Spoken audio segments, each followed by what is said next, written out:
This is Seahawks Stories, 50th Season Edition, presented by Emerald City Athletics. Welcome. This is Seahawks Stories, 50th Season Edition. I'm Paul Moyer, along with Dave Wyman, broadcasting from the Seahawks podcast studio, presented by Sony, an official partner of the Seattle Seahawks. And Dave, we have something that's pretty special. And when I say special, often I mean somebody who had an influence in your life, and not just an influence temporarily, but 20, 30 years later. And I'm talking about the great and late Chuck Knox. Yeah. And we're going to talk about some Knoxisms. Yeah.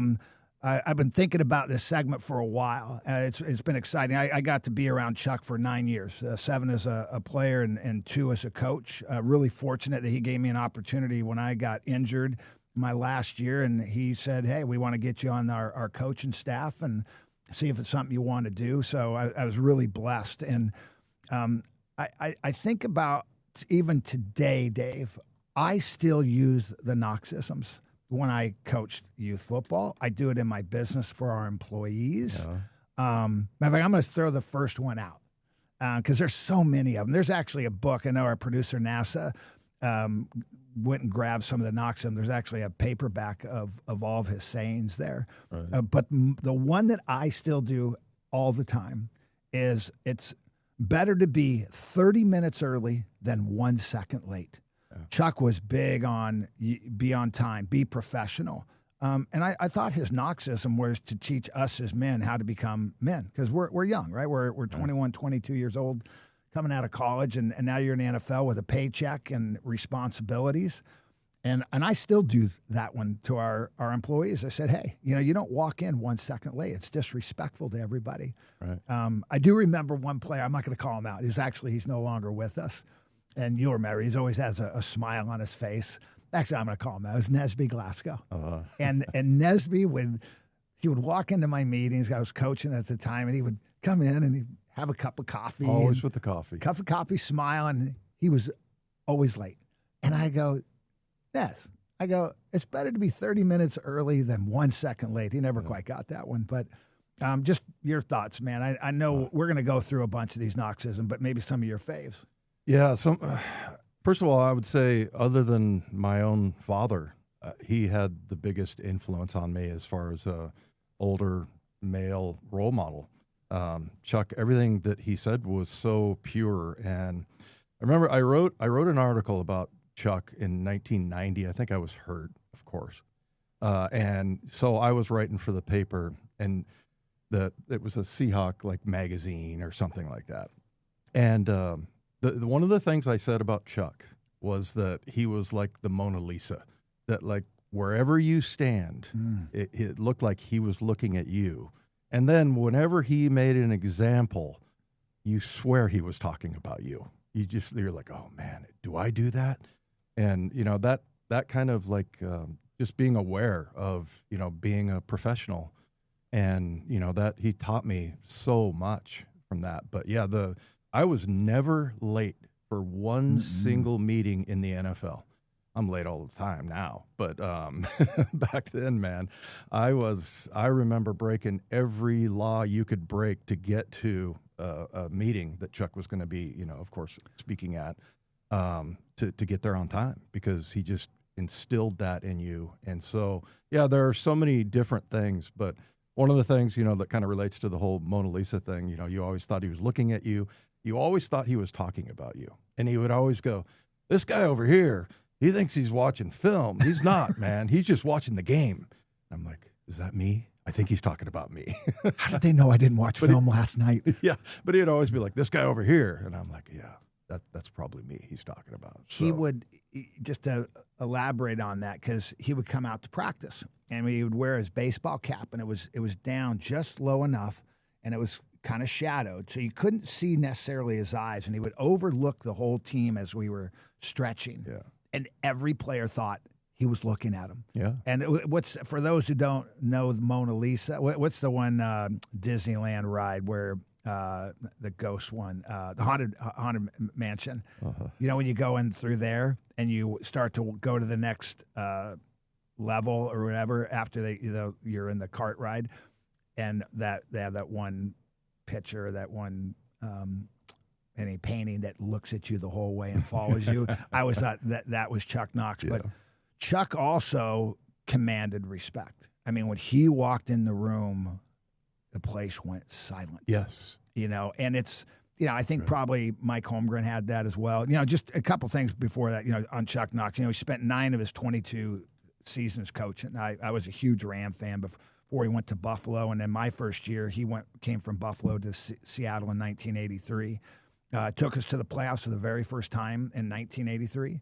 4 times we went to the playoff. When he left, he was the winningest coach in Seahawk history at the time. 4-time coach of the year. I believe at the time that was the only coach who had ever had that. He'd taken 4 different teams to the playoffs. Never got to the Super Bowl, which is a bummer because he would be in the Hall of Fame. He was that successful of a coach. And he was inducted to the Seahawks Ring of Honor on September 25th, 2005, which was awesome. But he had this command when he walked in a room, and he was dressed impeccable. He always had the sweater. Everything was dry cleaned and tight. And I remember the way he would wear his rings. It was kind of had the CK. Yep. CK, big diamond, Vegas-y, crusted. Yeah, we always had the Rolex type of gold watch.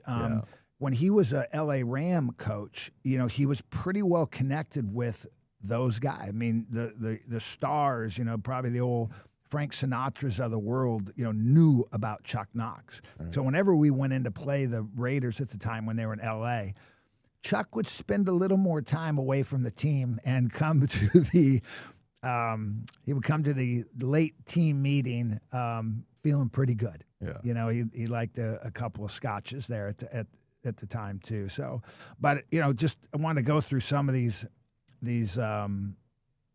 favorite quotes. I threw the one I still use today. What's the one you still use today? I think don't tell me how rough the water is, just bring the ship in. Yeah. And there's lots of different, some people say boat. But yeah, to me, that was all encompassing, right? Like everybody is going to experience hardships. So, but just get it done. Don't sit around and don't complain, basically, is what he was saying. And I remember real quick one story. I remember one of my favorite moments in the NFL, because if Chuck came over to you to talk to you, it was usually a problem. Yeah.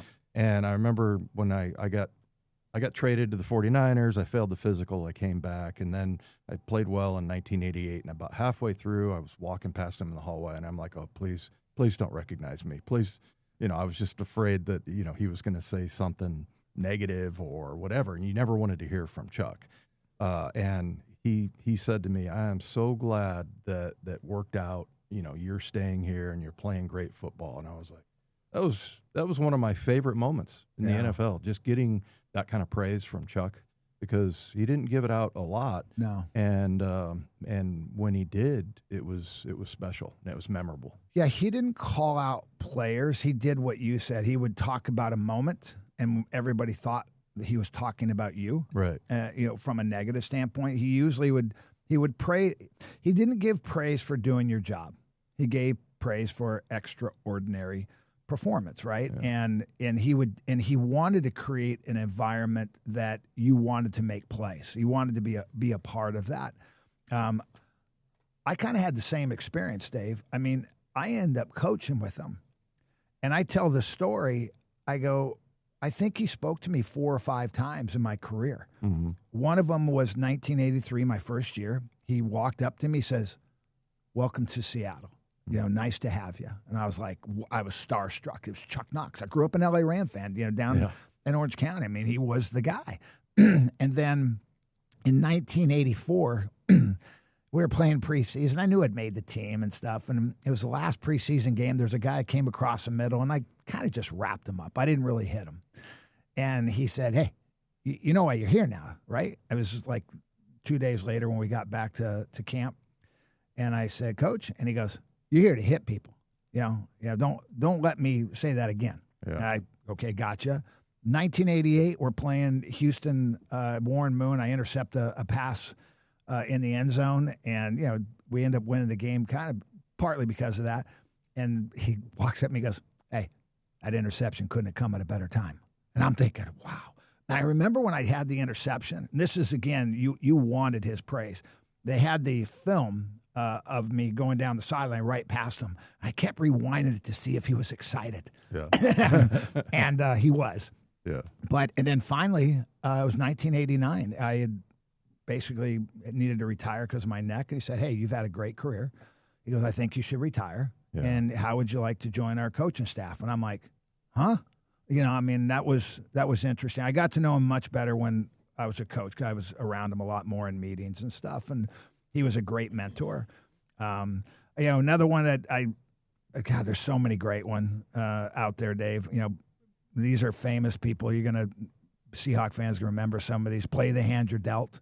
That probably is the one that sums it up. Yeah, the best. Don't complain. Same thing. Same message as don't tell me how rough the water is. The other one here, and this is probably my favorite, is if football were easy, then everybody could do it. Mm-hmm. And he would expand on that one, and he would say every once in a while he'd say, hey, if this game was easy, there'd be so many suckers parked outside the Kingdome wanting to play football that you couldn't get a parking spot if it was easy, and that I thought was his way of saying, hey, look, I know it's hard, but look, that's the way it is in the NFL. This is the best of the best. So there's a couple that run together, but again, he has the 6 P's, and he would always really emphasize the P part. He'd say proper preparation prevents piss poor performance. And if you go through there, another one that was tied into it is people say they're ready, but are they prepared? They're ready for everything, but prepared for nothing. Right. And it was kind of that, hey, everybody wants to be good. Everybody wants this, that, but you got to go out and do it. I mean, you got to be prepared for it. I mean, and it was really big. Again, be professional, complain about nothing, do the very, very best you can be. You can't just be ordinary in this game. I know you're looking at some of these days. Yeah. I was just going through some working will, wishing won't was always a good one. I love that part of it. But, yeah, they were just so, fundamental. Yeah. These they can be used in, in parenthood and everything. And I remember a couple of times my kids would say, Dad, this isn't football, and I'm like, yes, it is, damn it. I mean, it's kind of parenting and, all the things that, your job after football is, these things all apply. I mean, they're just universal. There's so many good ones. Practice does not make perfect. Perfect practice makes perfect. And this one sticks, and I hear it still from former players. What you do speaks so well, no need to hear what you say. Right. That was a big rookie one, but it was basically, man, don't talk. Go out and get it done. He hated that. I mean, he didn't like the grandstanding.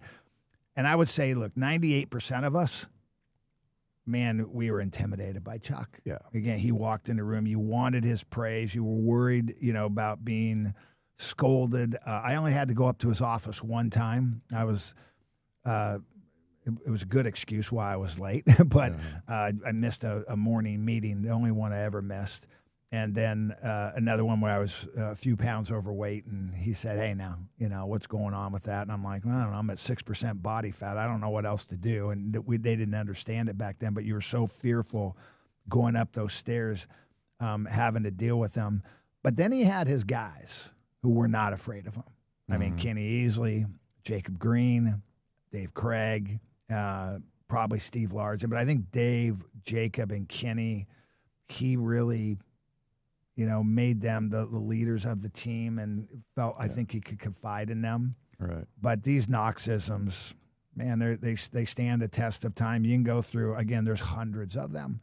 Right. And he repeated them often. He knew that you had to hear things over and over. It's just like repetition. I always say you got to have, whatever amount of repetition to get to where you're not thinking about it anymore. And he did that with this also. And I don't know if I brought it up earlier or not, but when I talked with him about being a coach and what he worked hard on, one of his big ones was his morning meetings and the night before a game, his speeches. And every morning, he said he would spend 2-3 hours preparing for his morning talk with the team. He wanted everybody on the same page. And if you remember, Dave, he would go through the offense, what the offense needed to do. He would do with the defense what they needed to do, and it was to say, look, this is what we need to do to come together. You know, maybe offense, we got to run the ball. Here's what we've got to emphasize defensively. Here's what we got to emphasize, special teams. And then he would do a motivational speech.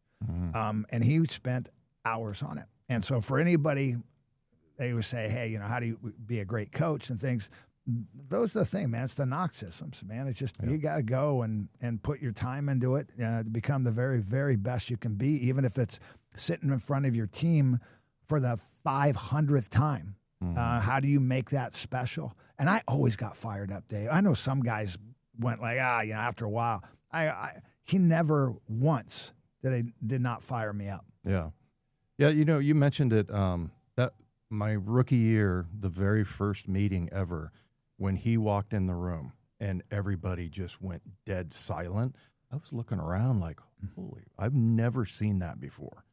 But I think another thing that I think helped me become a man in the NFL, because you're kids, you know, you're coming out of college. And, you know, I mentioned earlier I got traded to the 49ers. I had, you know, one of the best agents in the NFL, which was Marvin Demoff. And so, you know, I've been talking to him, and which we'll get into, you know, when they got Brian Bosworth. But, you know, I was drafted to come in and replace Keith Butler. And so then they got Boz. And so, you know, my agent said, you need to go into Chuck's office and talk to him and tell him that you want to be traded. And I'm like, what? Have you met Chuck? And so I did it. I went in there, and I just, you know, I was very respectful, and I was surprised that he listened, and he's like, okay, well, I understand. And, you know, and then they end up trading me. I failed the physical. They send me back. A year later, Chuck tells me he's glad that didn't go through. But that was part of growing up and becoming a man for me, because I had to go into and look Chuck in the eye and tell him I want to be traded.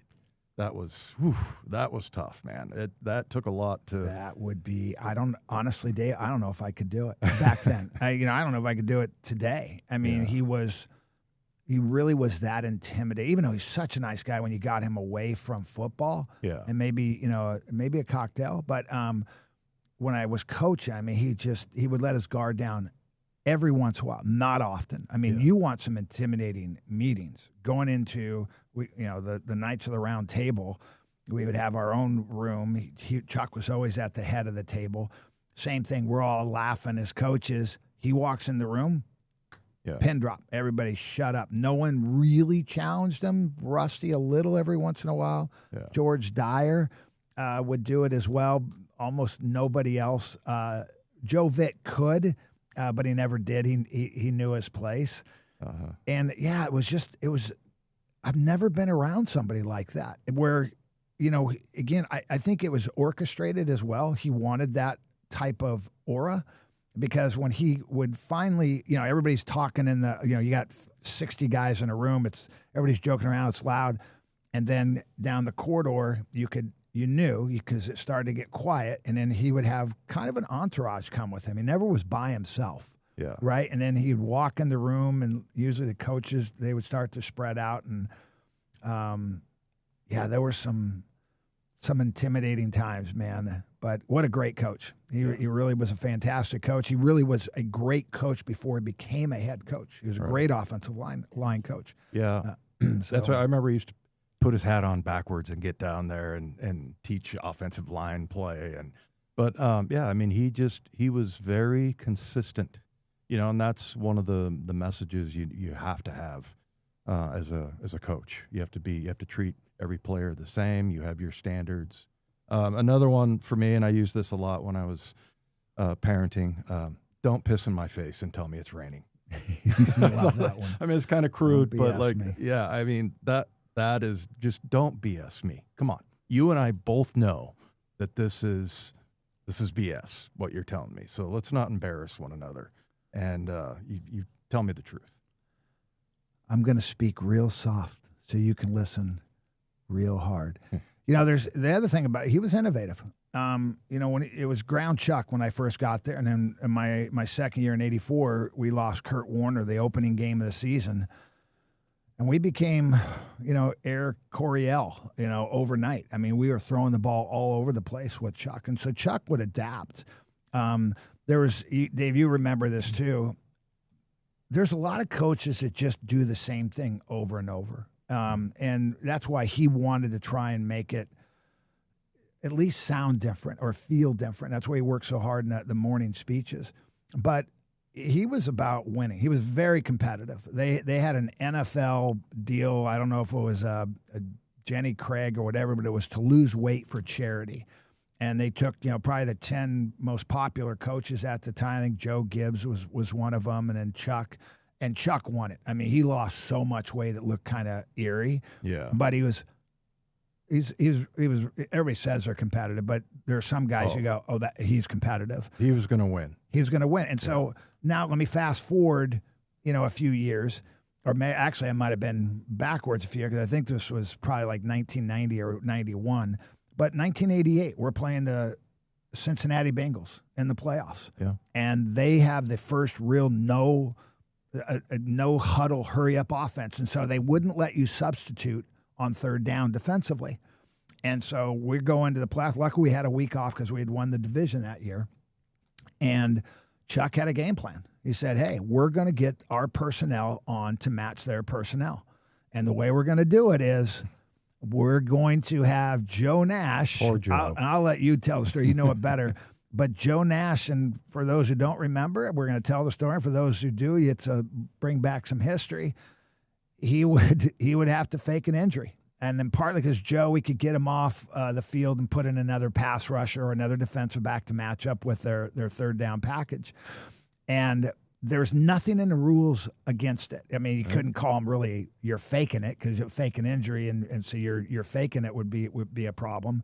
And we did that almost every time. And Chuck was the reason for it. He wanted something that we could combat what they were doing. He thought what they were doing was pushing the rules, and he was going to push the rules back, and it worked. Now, the funniest one, though, was when Joe was on the other side of the line of scrimmage, and he went down late, and he had to crawl himself over so they would see him. But I mean, those are just some of the funny or innovative things Chuck did. Well, I remember poor Joe Nash, because everybody in the stadium hated him, right? And they knew that he was up to something.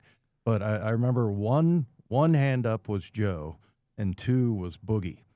Well, Joe was a free agent, and Boogie was a first-round draft choice. Jeff Bryan, I'm talking about. And they said Chuck just couldn't get that second arm up in the air, because I think Boogie only did it once. Yeah. But Joe, it must have been like 9 or 10 times. It was pretty much every time. I mean, like you said, he found a loophole, because it really wasn't you couldn't match up, like you said. So, yeah, that was interesting. Another one, I think I told this when I first got in here, about he talked about play like the guy has his hand in your back pocket. Yeah.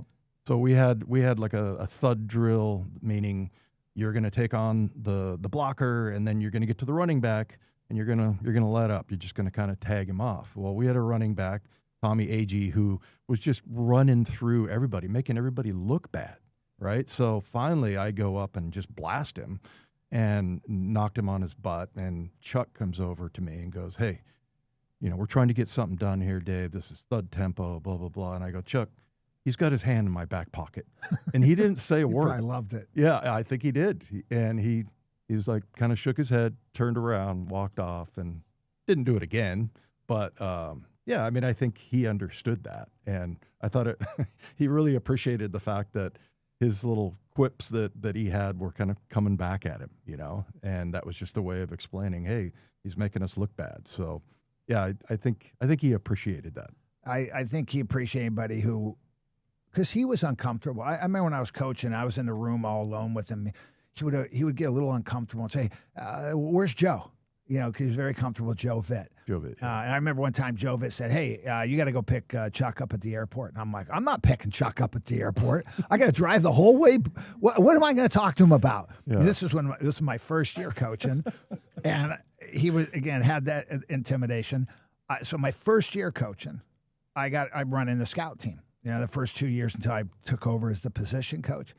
And, you got a book of all the plays, and you've got to get all the scout team players, and you got to count them. And I'll never forget, I had one time, I had 10 guys, and they broke the huddle, and they were missing somebody. He goes, Paul, get it right. Get it right. And I'm like, what? But he was such an attention to detail. And his point to that was, hey, you got to go meet with the scout team. Here's what we're going to be doing. You got to coach them up. I mean, he gave me his book. He wrote a book, and he made sure I read the book. So he knew philosophy.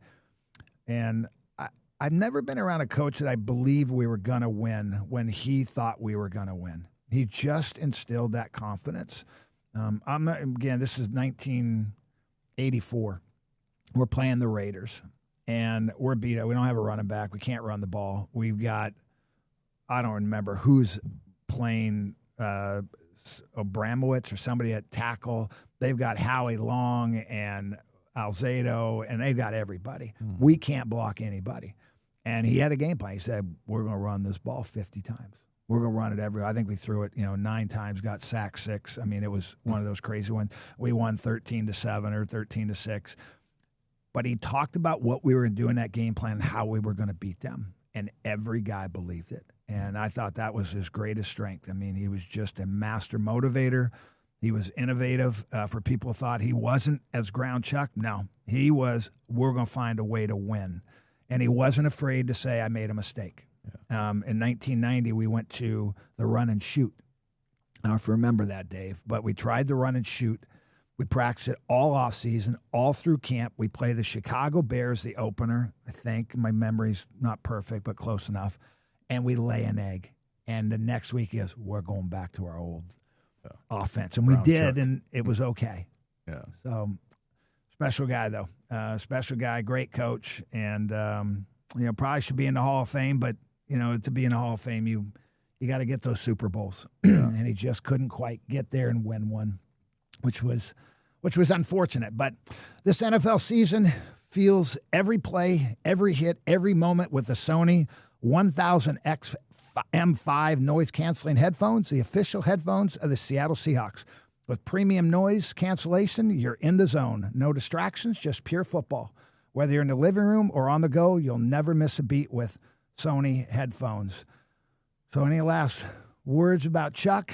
I could go on forever about him. Some of them were really funny. Remember he talked about the lobby player, the guy that, and every once in a while Chuck would get sort of like cartoonish almost, where he would like puff his chest up and walk around with this weird strut. And, he's basically talking about a guy who looks good coming off the bus, but can't play a lick, kind of the looks like Tarzan, plays like Jane type of comment. And so, yeah, and every once in a while, or he'd turn his hat around or imitate somebody.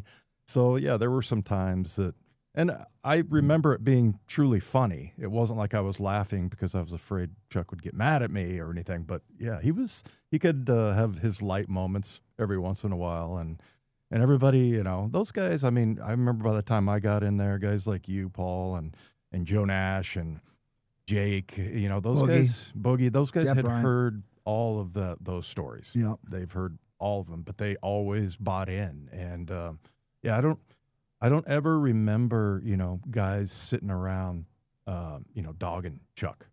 No, I don't remember people, and if you did, you made sure it was quiet and nobody heard it. But I don't remember anyone really. I mean, it was just such a consistent message that he had that it made sense to everyone. Yeah, he really was a father figure. There were some that said, it's tired of hearing that crap, whatever. And, those guys usually weren't around long. And he had his favorites. Excuse me. He definitely had his favorites. It was Jeff Bryant. He always, the night meetings, Boogeyman. He always wanted Boogie to, Chuck, if you had a couple scotches, particularly down in L.A., he would want reinforcement. Yeah. Boogie, right? Kind of that. Isn't that right, Boogie? Isn't that right, Boogie? And Boogie, yep. And Boogie would just smile. Yeah. He had a big grin on his face, and it was a great group of guys, a great coaching staff, and those are some pretty good memories.